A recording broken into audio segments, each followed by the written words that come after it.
నమస్తే welcome to our channel నేను మిషాల్ని YCP హయాంలో జరిగిన లిక్కర్ స్కామ్ సంబంధించి కొత్త మలుపులైతే తిరుగుతుంది మరి ముఖ్యంగా చూసుకుంటే చార్జర్ సీట్లో జగన్మోహన్ రెడ్డి పేరు కూడా వచ్చింది అయితే లిక్కర్ స్కామ్ సంబంధించి జైలు ఎవరైతే ఉన్నారో వాళ్ళని బయట పెట్టడానికి ప్రయత్నిస్తున్నాడు భూమన కరుణాకర్ రెడ్డి ఇవి అయితే కొత్తగా వెలుగులోకి వస్తున్నాయి ఇక తర్వాత జగన్మోహన్ రెడ్డి పేరు కూడా లేకుండా చేయాలని ఇప్పుడు భూమన కరుణాకర్ రెడ్డి కొత్త వ్యాఖ్యలు అయితే చేస్తున్నారు మరి ముఖ్యంగా చూసుకుంటే ఇక మొత్తానికి లిక్కర్ స్కామ్ సంబంధించి భూమన కరుణాకర్ రెడ్డి ఏం చేయబోతున్నారు ఏం జరగబోతుందో దీనికి సంబంధించి ఇలాంటివన్నీ డిస్కషన్ చేసే ముందు స్టూడియోలో ఉన్నారు పొలిటికల్ అనలిస్ట్ జనరల్ గడ్డ శ్రీనివాస్ గారు ఉన్నారు వారిని అడిగే విషయాలను తెలుసుకునే ప్రయత్నం చేద్దాం నమస్కారం సార్ నమస్కారం అండి సార్ ఇప్పుడు లిక్కర్ స్కామ్ సంబంధించి చార్జర్ షీట్లో జగన్మోహన్ రెడ్డి పేరు వచ్చిందని మనకు సమాచారం వస్తుంది మరి ముఖ్యంగా చూసుకుంటే భూమన కరుణాకర్ రెడ్డి అంటే జైల్లో ఎవరైతే ఉన్నారో లిక్కర్ స్కామ్ సంబంధించి వాళ్ళని బయట పెట్టాలని చెప్పి ప్రయత్నిస్తున్నట్టు మనకు వస్తున్న సమాచారం అసలు భూమన కరుణాకర్ రెడ్డి ఏం చేయబోతున్నారు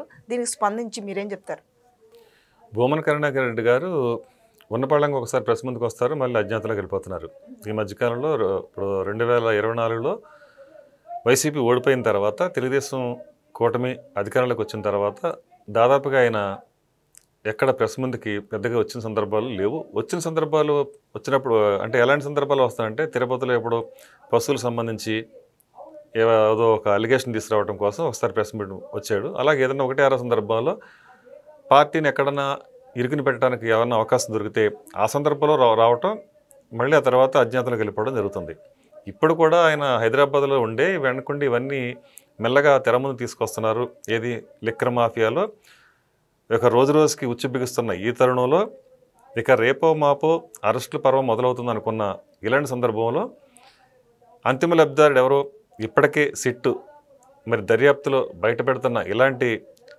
మరి ఈ పరిస్థితుల్లో ఇక అరెస్టులే తరువాయి అనే ఈ చరమాంకం ఈ చివరాంకం దగ్గరలో భూమన కరుణాకర్ రెడ్డి గారు ఇప్పుడు శతకోటి దరిద్రాలకు అనంతకోటి ఉపాయాలు అన్నట్టుగా ఈ దరిద్రాలలోంచి బయటపడేయడానికి ఇక నువ్వే ఉన్నావు బయట అన్నట్టుగా భూమన కరుణారెడ్డికి ఈ పగ్గాలు అప్పచెప్తే వైసీపీ కేడర్ ఏదైతే ఉందో అది అధిష్టానం దాన్ని భుజాన్ని వేసుకుని ఇప్పుడు తనకున్న పరిచయాలు అంటే గత అధికారంలో ఉన్నప్పుడు ప్రభుత్వాధికారులతో కానీ లేకపోతే పోలీసు వ్యవస్థతో కానీ సిట్ కానీ లేకపోతే ఇక ఈడీ ఇలాంటి ఆయా వర్గాలతో అతనుకున్న కొన్ని రిలేషన్స్ని ఇవాళ ప్రాతిపదికగా తీసుకుని ఇన్ఫ్లుయెన్స్ చేయడానికి ప్రయత్నం చేస్తున్నాడని అంటున్నారు అంటే అందులో భాగంగానే అసలు ఎవరైతే అంతిమ లబ్ధిదారు ఉన్నాడో అతని పేరు బయటపడకుండా అలాగే దాని తర్వాత ఉన్న ఎవరైతే మిథున్ రెడ్డి గారు ఇంకా మిగతా కూడా వాళ్ళు తప్పించుకుని పెద్ద తిమింగళాలు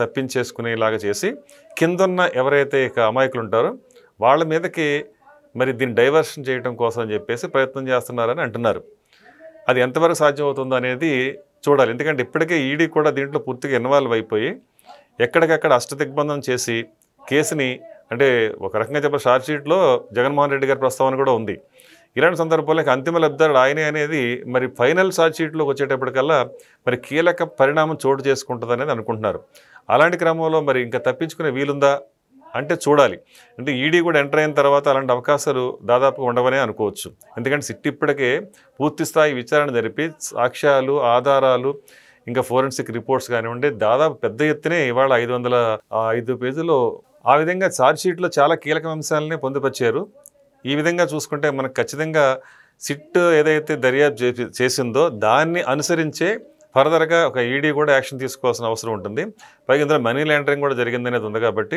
దీంట్లో కూడా పీకల్లోతు వైసీపీ ప్రభుత్వం కానివ్వండి అలాగే అందులో పనిచేసిన దీనికి సహకరించిన అధికారులు కానివ్వండి అలాగే దాంట్లో ఇన్వాల్వ్ అయిపోయిన ఎవరైతే ఈ రాజకీయ నాయకులు ఉన్నారో వాళ్ళు కానివ్వండి మిగతా ఇతరత్ర ఎవరైతే ఏ పార్టీ వరకు ఎవరైతే ఇవాళ కేసు విచారణ ఎదుర్కొంటున్నారో వీళ్ళందరూ కూడా ఒక్కొక్కళ్ళగా ఈ విషయాలు ఇరుక్కోక తప్పని పరిస్థితులు అయితే కనిపిస్తున్నాయి ఇలాంటి సందర్భంలో ఇక చివరి అంటే దింపుడు కళ్ళం అంటారు కదా అలా భూమన కరుణాకర్ రెడ్డి ఇంకా అలాంటి ప్రయత్నం చేస్తున్నాడా ఆ ప్రయత్నం సఫలమవుతుందా అంటే దాదాపుగా అలాంటి అవకాశం ఉండకపోవచ్చు అని అనుకుంటున్నాం ఎందుకంటే అనుకోవచ్చు ఇప్పటికే సిట్ చేసిన దర్యాప్తులో ఇంత పగడ్బందీగా కీలకాధారాలు సాక్ష్యాలు సంపాదించిన తర్వాత దాన్ని తప్పించుకునే వీలైతే ఉండదు కాబట్టి అంతిమ లబ్ధిదారుడు అనేది తెలిసిపోయింది ప్రజలకు తెలిసింది అలాగే చట్టం ముందు కూడా చట్టానికి కూడా తెలిసిన ఈ క్రమంలో భూమన కరుణాకర్ రెడ్డి ప్రయత్నాలు అనేవి ఒక రకంగా బెడ్స్ కొడతాయని అనుకోవచ్చు. మరి ముఖ్యంగా ఇప్పటి వరకు అయితే జైల్లో ఉన్న వాళ్ళని కూడా బయటికి తీసుకొచ్చే ప్రయత్నాలు చేస్తున్నారు అన్న వ్యాఖ్యలను అసలు ఎలా చూడాలి? తీసుకొస్తారంటే ఏం చెప్తారు మీరు? అదేండి, అంటే ఇప్పుడు ఇన్ఫ్లుయెన్స్ చేసి ఏదో విధంగా పాత పరిచయాలని గత ప్రభుత్వం అధికారంలో ఉన్నప్పుడు వీళ్ళతో ఉన్న ఎవరైతే కొంతమంది అధికారులని ఇన్ఫ్లుయెన్స్ చేసి ఈ విధంగా అంటే కీలకమైన సమాచారాన్ని పక్కదారి పట్టించే ప్రయత్నం అయితే జరుగుతుందని అంటున్నారు. కానీ ఇక్కడ ఈడీ చేతుల్లోకి వెళ్ళిన తర్వాత దీనికి సంబంధించిన దర్యాప్తు అలాగే మళ్ళీ సిబిఐ కూడా వెళ్ళే అవకాశం ఉంటుంది. ఇలాంటి క్రమంలో ఈ రకమైన ప్రయత్నాలు అనేవి ఖచ్చితంగా వర్కౌట్ కావాలని అనుకోవచ్చు. మరి లిక్కర్ స్కామ్ సంబంధించి మొత్తానికి ఏం జరగబోతుందంటే ఏం చెప్తారు? ఇక విచారణ అయితే పూర్తయింది అంటున్నారు. ఆ తర్వాత తీర్పు అంటే దీనికి సంబంధించి ఇక ఏదైతే ఫైనల్ ఛార్జ్ షీట్ ఉందో ఆ ఫైనల్ ఛార్జ్ షీట్ వచ్చిన తర్వాత మరి అక్కడ ఖచ్చితంగా ఒక టర్న్ అయితే తీసుకుంటుంది ఈ కేసు.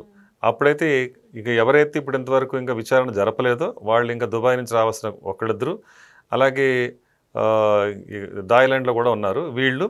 విజయసాయి రెడ్డి గారు ఇంకా చివరిగా ఇవ్వాల్సిన ఇక విచారణకు రావాల్సి ఉంది. ఆయన ఇచ్చే వాంగ్మూలం అలాగే ఆయన ఇచ్చే విప్పిదీసే గుట్టు ఏదైతే ఉంది ఇవన్నీ కూడా చూసిన తర్వాత ఖచ్చితంగా అరెస్టులు అయితే ఇక వెనువెంటనే జరిగే అవకాశం అయితే ఉంది.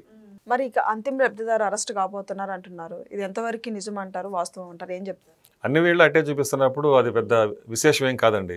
ఎందుకంటే ఈ రోజున నిర్ణయం తీసుకోవడం అనేది ఇంకా చివరి దశకు వచ్చింది. అయితే ఒక మాజీ సీఎం కాబట్టి వాళ్ళు ఆచితూచి వ్యవహరించాల్సిన అవసరం ఉంది. పైగా అతనికి 17A కూడా వర్తించింది కాబట్టి ఇక్కడ కొన్ని కీలకమైన అంశాలు, క్లిష్టమైన అంశాలు ఉన్నాయి కాబట్టి వాటిని పరిగణలో తీసుకునే సందర్భంలోనే ఆచితూచి వ్యవహరిస్తున్న పరిస్థితి అయితే మనకు కనిపిస్తుంది. కానీ అరెస్ట్ నుంచి అయితే తప్పించుకునే అవకాశం 99% జగన్మోహన్ రెడ్డికి అవకాశం లేదు.